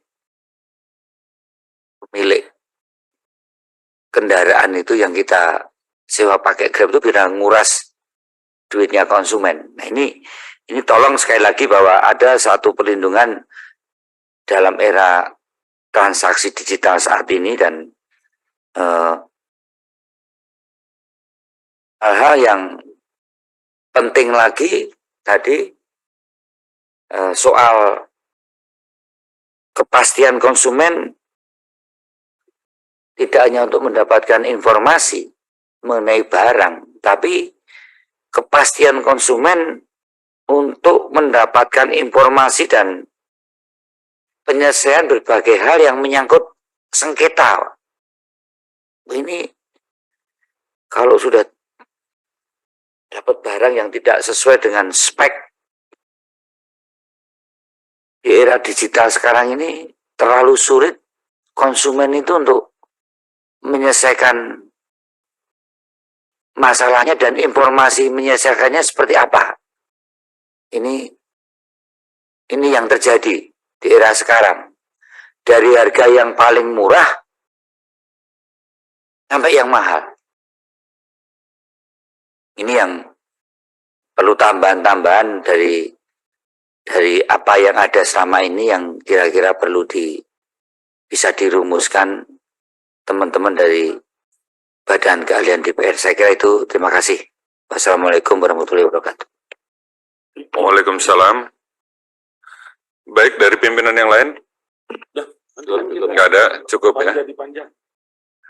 Baik, mungkin dari saya juga nggak ada sementara. Tapi ini Pak Sensi dan teman-teman dari BKD, kira-kira pemikiran yang akan dikembangkan atau dilanjutkan dalam pertimbangan penyelesaian rancangan undang-undang kita ini, atas susunan yang Bapak sudah sampaikan dan finalisasi, rasanya sampai tahap ini sudah cukup untuk kita terima dulu. Tentunya akan kita dalemin lagi setelah berbagai diskusi juga di dalam Panja. Untuk hari ini. Pesan aja Pak, apa? Nanti kan Bapak akan membantu kita, tetap membantu kita dalam proses perjalanannya. Mohon yang disampaikan anggota dengan segala perspektifnya tadi tetap diatensi Pak ya. Kalau memungkinkan, mana yang dipilih-pilih saja, mana yang memungkinkan untuk masuk lagi dalam proses perjalanannya nanti. Terima kasih. Baik. Ini kalau begitu Bapak mau berikan tanggapan sedikit secara umum, silakan Pak. Baik, terima kasih pimpinan dan anggota Dewan. Jadi setelah mendapat gambaran tadi, saya hanya menangkap satu pemikiran yang lebih mendalam lagi pentingnya rancangan undang-undang ini. Tahun 99 ini RUU usul inisiatif didasarkan pada pemikiran setelah 30 tahun waktu itu DPR tidak pernah menggunakan usul inisiatif. Pada tahun 99 DPR memilih Undang-Undang Perlindungan Konsumen karena ini berpihak pada rakyat Pak. Itulah keputusan DPR waktu itu kenapa ini jadikan RUU inisiatif, dan itu pun saat ini kita lakukan. Nah, yang lain-lain filosofi soal kehadiran negara, soal pengaturan substansi, soal teori negara kesejahteraan, kan ini bagian intervensi negara juga Pak. Termasuk tadi Bu Lulu, mohon maaf, soal berkaitan perdagangan internasional yang penting sekali, karena dari sisi teori perdagangan internasional, hukum perlindungan konsumen itu pengecualian Bu. Jadi kita bisa melawan perjanjian internasional, kesepakatan perjanjian internasional kalau alasannya kepentingan konsumen. Kita bisa menolak barang-barang dari luar negeri kalau menurut hukum kita barang yang halal itu, yang haram tidak boleh masuk Indonesia. Saya kira itu penting tadi, termasuk cross border digital, terus yang anak-anak, hal filosofi tadi kami akan tampung, termasuk disampaikan oleh Pak Ketua dulu mengenai asuransi, kita udah masukkan juga Pak. Jadi ini penting supaya standar, karena penduduk kita ini konsumen Pak. Jadi Kennedy di Amerika Serikat dulu ini propaganda atau meyakinkan Kongres, ini kita semua ini konsumen, termasuk anggota Dewan juga. Jadi ini undang-undang yang penting dan kami siap untuk mendalami lagi, karena ternyata memang apa yang disampaikan oleh para anggota itu luar biasa dan akan kami tuangkan dalam pasal-pasal, termasuk cross border dan lain sebagainya tadi. Termasuk menetapkan juga bahwa undang-undang tetap statusnya umbrella act Pak, karena dia tidak bisa lex spesialis. Karena kalau nanti lex spesialis seolah-olah pilihannya. Kalau umbrella act itu misalnya ada satu kasus dihantam undang nomor 8 dan dihantam juga di undang-undang sektoral. Jadi dua-duanya berlapis jadinya, bukan menjadi pilihan. Itu saja Pak, mohon maaf ya. Mohon maaf sekali lagi kami belum bisa memberikan penjelasan yang lengkap saat ini, tapi tugas-tugas untuk kami sempurnakan. Kalau itu diberikan kesempatan akan kami lakukan. Terima kasih banyak, pimpinan. Demikian, mohon maaf hal-hal yang kurang berkenan. Baik, terima kasih banyak Pak atas berbagai masukannya. Itu catatan-catatan nanti menjadi agenda utama untuk kita dalami, memang filosofis dan lalu bagaimana eksekusi daripada filosofi tersebut kan. Umbrella juga penting karena memang tadi yang disampaikan Pak Nusron, apa yang disampaikan Pak Sensi bahwa setelah 30 tahun kepengen ada undang-undang inisiatif mementingkan kepentingan rakyat, ternyata dirasakan kurang, ya ini kesempatannya Bapak untuk mengembangkan passion ilmunya itu tentang perlindungan konsumen bersama Komisi 6, Pak. Baik, kalau begitu ini perlu simbolis nggak kita serah terima dokumen? Bolehlah simbolis, Pak. Ya.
Oke, kalau begitu kami tutup dulu, kita akhiri rapat kita hari ini.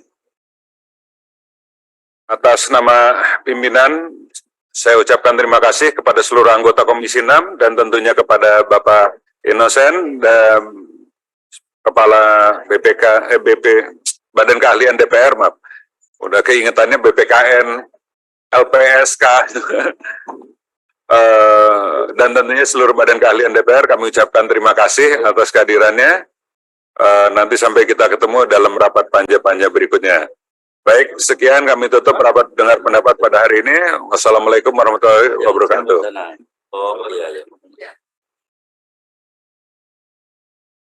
Recording stopped.